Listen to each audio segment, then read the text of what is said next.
Good morning friends, চলে এসেছি আমার একটা নতুন ব্লগ নিয়ে আপনাদের সাথে। তো আজকে আমরা যাচ্ছি একটু ঘুরতে।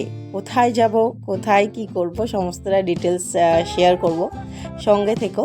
কারণ এই শীতকালে সকাল মানে একটু যদি ঘুরু ঘুরু না করতে যাই, এটা ঠিক সকালটা জমে না। আর বিশেষ করে বাচ্চাদের একটু বায়না তো থেকেই থাকে, সেই কারণে বেরিয়ে পড়লাম আজকে একটু ঘুরু ঘুরু করতে মেয়ের সাথে। মেয়ের এক বন্ধুকে নিয়ে, ওর মা যাবে সাথে।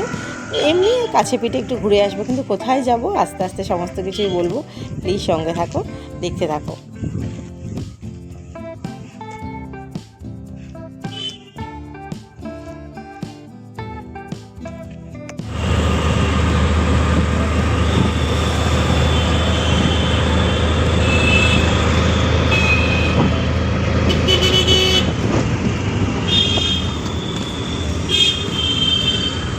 অনেক কিছু করে যে পৌঁছে গেছি ডেস্টিনেশনে, চলে এসেছি কোথায় সবাই দেখতেই পাচ্ছ, বিড়লা প্ল্যানেটেরিয়াম।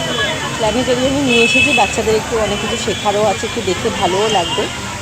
কলকাতার মধ্যে কাছে পিঠে দিনের দিন ঘুরে আসার জায়গা বলতেই কয়েকটা জিনিস রয়েছে, কয়েকটা জায়গা কলকাতার মধ্যে রয়েছে, অনেকগুলোই রয়েছে। আর ভিড় দেখো কি বিভৎস ভিড়, আর কেমন লাইন পড়েছে, প্রচণ্ড লাইন।